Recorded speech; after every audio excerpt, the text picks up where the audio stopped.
تعالوا شوفوا على ارض الواقع، تعالوا شوفوا الحقيقي، تعالوا شوفوا انه المزارع متآكل، تعالوا شوفوا المزارع صدى، تعالوا شوفوا المزارع وقف حاله.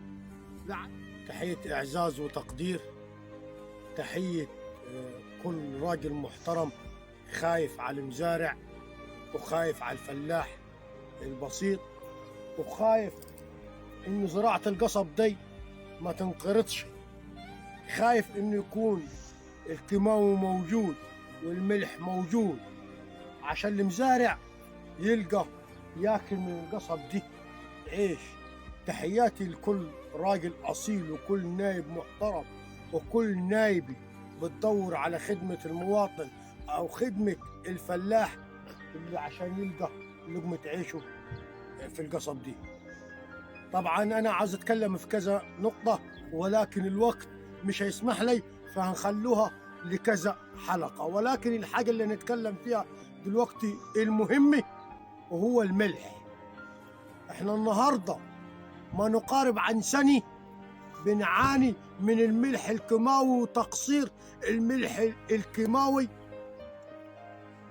من جميع منشآته، إذا كان من المصنع، إذا كان من الجمعيات الزراعية، إذا كان من الإدارة، إذا كان من أي منطق له صلة بزراعة القصب.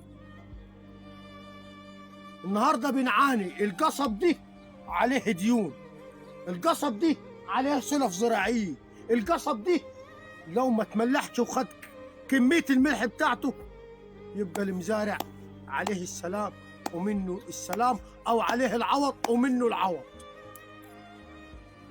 طبعا احنا مليناش غير فضل ربنا والجهة المسؤولة والكل نايب محترم ونايبة محترمة تقدم وتشوف الملح رايح فين وجاي منين.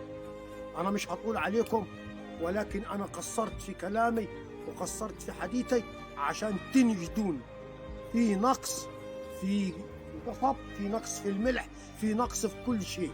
يا ريت تنجدونا ويا ريت تنقفوا معاني وتبعتوا لنا الملح في الجمعيات الزراعية عشان الناس تملح.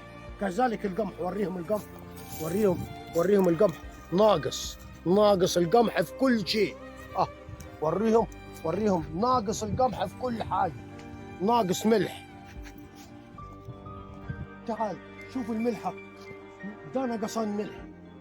القمح دي لو ما لقيش كيماوي او ملح يخلف بينا ومنه العوض وعليه العوض.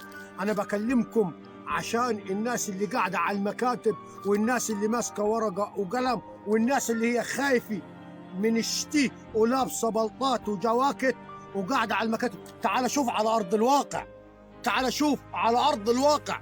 الأرض دي عاوزة كيماوي، الأرض دي عاوزة ملح، القصب اللي انت شايفاه عينك ده عاوز ملح. كلمنا على أرض الواقع، تعال على أرض الواقع. ما تديناش وعود، ما تديناش وعود وتقول هنعمل وننفذ ونسوي. ادينا على أرض الواقع، تعال على أرض الواقع وشوف الحقيقي. ما تجيش على المكتب وتقول احنا جاتنا شكاوي وما جاتناش شكاوي، جاتنا اختارات وما جاتناش اختارات. تعال شوف على أرض الواقع، تعال شوف الكارثة اللي فيها المزارع، تعال شوف الكارثة اللي فيها المزارع من القصب. تعال لغاية دلوقتي الشركة ما اشتغلتش، تعال لغاية دلوقتي الشركة ما اشتغلتش وتقول لك احنا الشركة في خسائر. طيب لما انت يا شركة في خسائر خليتينا ليه زرعنا القصب؟ ما نزرع اي زراعة تاني. خليتينا ليه لغاية دلوقتي؟ انت كنت من سنتين ثلاثة تشتغل في شهر 12، النهاردة اشتغلت في شهر 2. المزارع يروح فين؟ انت تجي تقول لي الشركة بتخسر. ايه اللي قدمته لي انت عشان الشركة بتخسر؟ انا بقدم لك المزارع البسيط، بقدم لك كل حاجة. انت ايه اللي قدمته لي؟ قدمت لي غير ملاقي نقصان ملح ونقصان كيماوي، تأخير في كل حاجة، تأخير في طلبات المزارع، تأخير في كل حاجة للمزارع. ويوم ما نتكلم اسكت، لا ما تتكلمش، اسكت، ما فيش تعليمات جاتني، اسكت اسكت اسكت. بقينا خايفين من كل حاجة، بقينا خايفين نتكلم في حق المواطن البسيط، بقينا ايش نتكلم في حق المزارع. يعني بقينا نسكت. لامتى نسكت؟ اسكت انت هتهيج الرأي العام، اسكت انت مش عارف هتعمل ايه، اسكت انت تخلي الامن ده مش ده من ضمن امن المواطن. تعال معايا، تعال. القصب دي من ضمن امن المواطن والمزارع. دعوه اللي بكلمك عليه دي، العود دي من ضمن امن المواطن والمزارع. انا لما بكلمك في شيء واقعي، بكلمك على شيء واقع، بكلمك ده من ضمن امن المواطن، بكلمك على انه القصب دي. تعال معاي، تعال معاي، بكلمك لو انه القصب دي ده راس مال دولي، ده راس مال دولي، راس مال دولي. ده لو ما كلمتكش فيه انا دي وما دفعتش عنه انا هنروح ببلاش، ودي الشركه تروح ببلاش، والمصنع السكر يكفي. ده انا اللي بقويك، ده انا اللي بخليك انت تنتج وتصنع. انا المزارع البسيط. القصب ده لو ما لقيش تغذيه هيروح بينا مطرح ما يروح.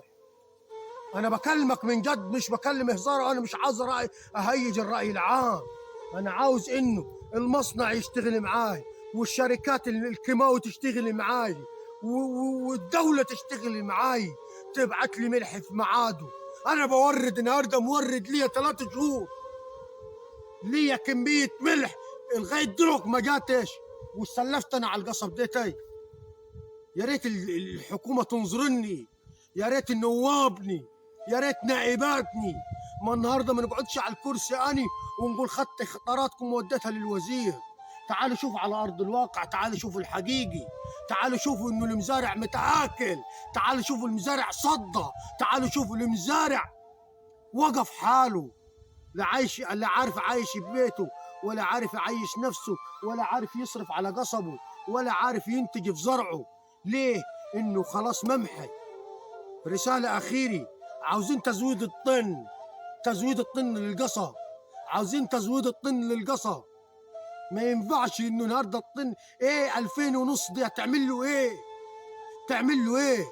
يا ريت تستجيبوا لطلباتنا، يا ريت نوابني اللي احنا اخترناهم يطالبوا بديتها، يا ريت حكومتنا تستجيب. انا والله ما بهيج الرأي العام، ولا ضد الرأي العام، ولا ضد حكومة، ولا ضد رئيس، ولا ضد موظف. انا في مصلحة المزارع وفي مصلحة نفسي. انا راجل ده لقمة عيشي، ده لقمة عيشي دي، ده لقمة عيشي. لو ما لقيتلوش مصلحة ديت انا هناه. انا ديتي لو ما لقيتلوش السنة دي مصلحة وزوادي انا مش هزرعه تاني. فيا ريت تنظرونا بنظرة الرحمة، يا ريت ما نقعدوش على مكاتبني نتفرج ونقول احنا خدنا شكاويكم ووديناه للجهة المسؤولة. تعال شوف وعاين بأرض الواقع، تعال جيب كاميراتك، تعال جيب مصورينك، تعال شوف أرض الواقع، شوف القصب المتهالك. المرة الجاية هوريكم قصب ما طلعش من الأرض، لأنه ما لقيش نسبة الكيماوي أو نسبة الملح اللي ياخدها. تحياتي ليكم، ويا ريت تنظرونا بعين الشفقة والرحمة.